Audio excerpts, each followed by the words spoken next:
Oh, hello everybody, this is Bhante Joe here, and just here in Pickering, Ontario, and thought to record a short Ovada for the internet.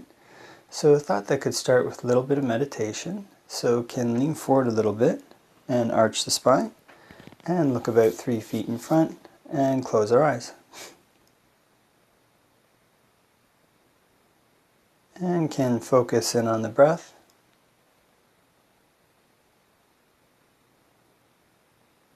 Can know when it's coming in, and know when it's going out.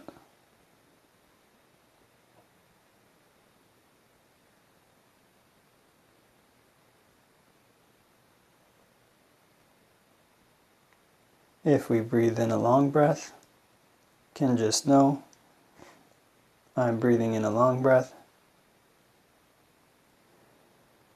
And if we breathe in a short breath, can just know I'm breathing in a short breath.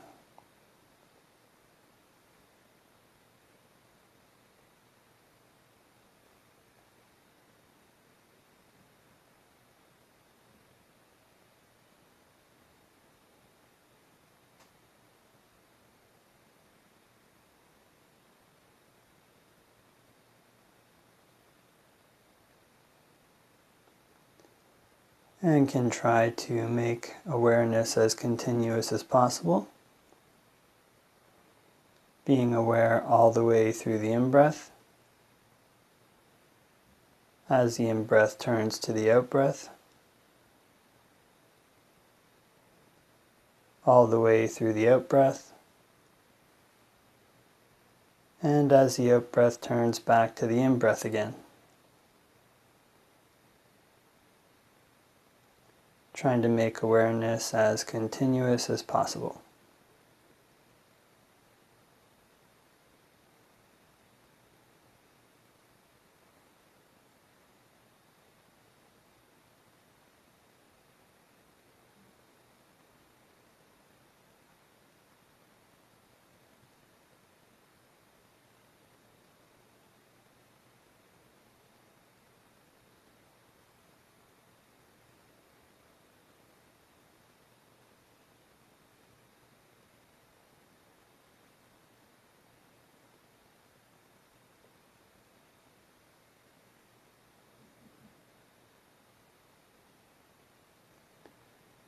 And can just pose the question in the mind.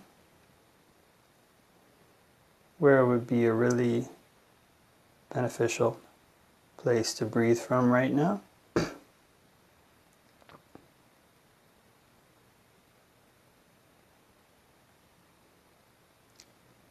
And can just let attention settle on wherever that spot might be.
And before we finish meditating, can spread thoughts of goodwill, wishing may all beings all around everywhere be happy and at ease.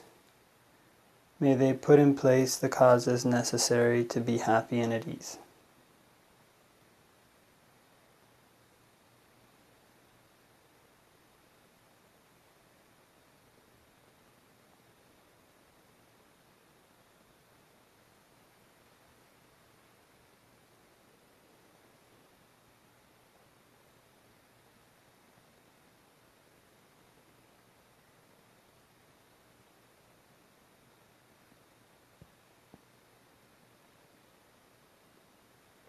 And can open our eyes and do a short reflection on the Dhamma.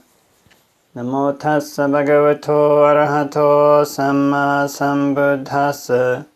Namo tassa bhagavato arahato samma sambuddhassa. Namo tassa bhagavato arahato samma sambuddhassa. Buddhaṃ saranang gacchāmi, Dhammāṃ saranang gacchāmi, Sanghaṃ saranang gacchāmi. Dutiyampi Buddhaṃ saranang gacchāmi, Dutiyampi Dhammāṃ saranang gacchāmi, Dutiyampi Sanghaṃ saranang gacchāmi. Tatiyampi Buddhaṃ saranang gacchāmi, Tatiyampi Dhammāṃ saranang gacchāmi, Tatiyampi Sanghaṃ saranang gacchāmi. So, hello everybody. Hope that you're having a good day, wherever it might be.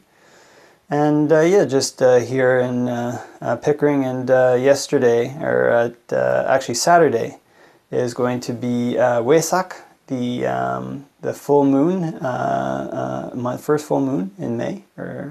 And so this is kind of traditionally used to mark the birth, enlightenment, and passing away of the Buddha, which is said to have occurred on the same lunar day. It's kind of the first full moon in May. And so often in the Thai, in the forest tradition in Thailand, the monks will shave their heads once a month in the oldest section of the modern day Thai forest tradition. The monks shave their head just once a month before the full moon. And so, all the monks kind of present a uniform appearance at that time. And, as you're kind of going through the weeks, your hair starts to grow in a bit, and and then the day before the full moon, you kind of shave your head and get it all shaved up. And in the time of the Buddha, having a shaved head was a kind of sign of renunciation. Kind of meant that. You weren't part of the normal society. I think in society at that time, they would have like maybe top knots or certain styles of wearing hair that denoted rank. And so if you shaved your head, it meant you weren't part of any of that kind of going on. And these days, of course, I remember being young and, going to, whatever, a nightclub or something, and you'd make sure your head was, all shaved up before you went, and get everything kind of shaved and looking nice. And being shaved is a, kind of very popular alternative. If you have gray hair, then your gray hair doesn't show. And if you have you have kind of like bald spots, or your hair is a bit farther back, then that also doesn't show up when you shave your head. And so people like to do this now. Men like to do this now, or do this as a way of kind of like fashionable thing. And so when you shave your head just once a month, you see this kind of whole transition where your kind of hair grows, and things are growing again. You get your gray hair and all these things, and then you shave it. And so this is kind of as a way of basically reducing attachment to the body, attachment to physical appearance. Because, in the Thai tradition. Because, nowadays, or one thing, if a person really likes the way they look with a shaved head, of course, there's no real rules on, like, you can shave your head as often as you want. But this was part of the reasoning, I think, between the once a month shaving a head. Is that, there's a time when you're actually less attractive, when your hair is growing. And so you can't really go around getting too attached to your physical appearance. It's one more thing to try to undercut attachment to physical appearance. And so this kind of attachment to a physical appearance is something that can cause a lot of suffering in society, in a person's mind. Especially when a person is young, kind of people don't usually attach to their appearance when they're like 5. They're not like, this is my face. But once a person reaches like, 19, then their face tends to look about the same. You're like a 5-year-old, your face is changing. About 19, your face starts to be looking about the way it's going to look for a while anyway. And then the changes are kind of more gradual, just the kind of gradual changes of getting old. And so at this time, one tends to attach, or can attach to one's appearance, the appearance of one's face. and take this kind of face. This kind of face is who I am. This is kind of what I need. And of course, people relate to another person based on their face, based on their physical appearance. I remember reading a while ago that there was a kind of a person's likelihood of getting a job was like 50% their skill set and 50% how good looking people thought they were, or something like that. And so this has a kind of real effect on people's ability to, on the way people's experience of the world is. Because if everybody is treating you a certain way because you don't have gray hair, you just shaved your head or whatever, your hairline isn't that receded or whatever it is, then this is how you experience the world. It's kind of people treating you in a way that's kind of friendly. Of course, the tricky thing about this is all pretty unstable. Actually, our appearance starts to change from the time we're 19 and keeps changing. And, although we might hide it in certain ways, if those ways are removed, kind of shave your head, stop dyeing the hair, then it's very clear to see, kind of that the signs of aging have set in, kind of these signs of aging. And these kind of signs of aging, they're said to be kind of messengers. In other words, we take this kind of appearance to be ourself, but this is not myself. And kind of physical body obviously is not myself. If it was a self, then we could say, just stay the way you were when you were 19 and kind of be that way. So the trouble with this thing is that people get, or it's possible to become addicted to being used to the way people interact with one on the basis of something the physical, like a person's face, or something external, like their job. But the kind of the happiness that a person gets from these interactions only lasts so long as their face, and only lasts so long as their job. So actually one time I met a monk, and he was actually the business manager for Claudia Schiffer, who was this very famous model in the 90s. And he was her business manager, and he was talking a bit about what managing models was like. And he said there was just like a lot of fear about, of course, this is their job. Like everything so much in their life is based on their physical appearance, but there was a lot of fear, and kind of this small wrinkle or small here, or small whatever change here, and people start to treat them different. Their preeminence as models would start to fall away.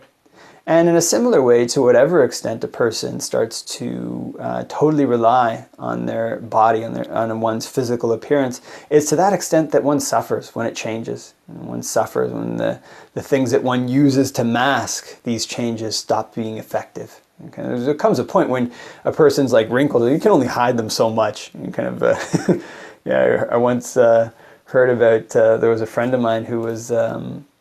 who used to do like renovations, and he did renovations for this lady in a really rich part of Toronto. And he said that she'd had a lot of plastic surgery, so her face was very smooth, and she was like 70, couldn't see any wrinkles. But her hands, and I think her neck, maybe, her hands at least, I think I remember saying, she would, were all wrinkled like a 70-year-old. Right? So there's only so much hiding of this you can do. And it's for this reason that the Buddha recommends to have a kind of balanced approach to this. Of course, we have to take care. One has to take care of one's physical appearance. But to the extent that one is always looking in the mirror, always focusing on beautification, focusing on makeup, focusing on perfume, then there comes a point when these things only do so much. And then one starts to suffer. And you see this suffering can be intense for people. So the nice thing about it is that if one's external relationships are based on one's face, solely, then those are shakier relationships. If one's relationships with one's friends are based on wholesome qualities that one cultivates in the mind, like generosity, things like virtuous behavior, things like meditation, then those relationships don't tend to be as shaken by changes in a person's face. Kind of they get shaken by changes in their virtue, get shaken by changes in their generosity, get shaken by changes in their commitment to do things that are good, like practice meditation. So it's for this reason that the Buddha recommends turning inwards to these qualities, having virtue, having generosity. This is one of the reasons, having meditation as a basis in one's life. Because on the one hand, instead of having this pleasure that comes from, okay, this person's relating to me this way because I'm young, I've got this hair like this, nose like this, whatever it is, the people who one relates with tend to relate to one more because one's generous, because one's virtuous, because one has this, their fellow meditators, whatever it is. And so these kind of happinesses that one gets from the external relationships are kind of less shaky. And then on the other hand as well, one gains an internal happiness, because in and of itself, this practice of generosity, giving things away, is something that makes one's mind bright. In and of itself, this practice of virtue is something that makes one's mind bright, gives a foundation for one's mind. And meditation is something that if one cultivates it, one can gain a kind of internal happiness that exceeds the other types of external happiness. And so all of this tends to turn our mind to things that are more stable, and turn our mind away from attachment to our physical face, our appearance, our body, all these things which are changing, our job, and to turn them towards things which are more internal, things which are more under our control. And ironically, of course, the external relationships that are based on this, they become more stable external relationships, kind of less subject to shaking, less subject to change. And so when one has these kind of qualities in one's mind, and then also is able to cultivate a goal to one's life, kind of a spiritual goal to one's life. So in Buddhism, our goal is kind of nibbana, we're meditating, our virtue, our generosity is all for this purpose of trying to find a happiness that doesn't change, kind of trying to move forward in equality. So there's a track in our mind. There's a reason why we cultivate relationships in the first place. There's a reason why we cultivate these wholesome qualities in the first place. And this is much more stable, because the path of practice that the Buddha lays out is something that one can practice basically anywhere. It's something that physical changes, it can make more difficult to practice, but ultimately the only person who can lose these mental qualities, lose these kind of qualities of generosity, of virtue, of meditation, is the person who's practicing them. That's the one who can give them up. Another person can't come over and be like, I'm taking your, can't have like a gun and, okay, give me your meditation, give me your generosity, give me your virtue. They can't take it away. It's not something they can rob from a person. It's only something somebody can lose themselves if they stop. So for this reason, the Buddha recommends basing oneself on these types of happiness, turning away from the external world, turning away from our physical appearance, not to the extent that we stop engaging with it, but that our engagement is for a purpose. And that purpose is to try to move us forwards on the path of training our mind, on the path of gaining in more stable forms of happiness, and ultimately on trying to find a way to permanently cut our defilements so that we can find a happiness that doesn't change at all. Okay? So those are some thoughts, head shaving day, and hope that everybody has a great day, wherever it might be, and wishing you all the best.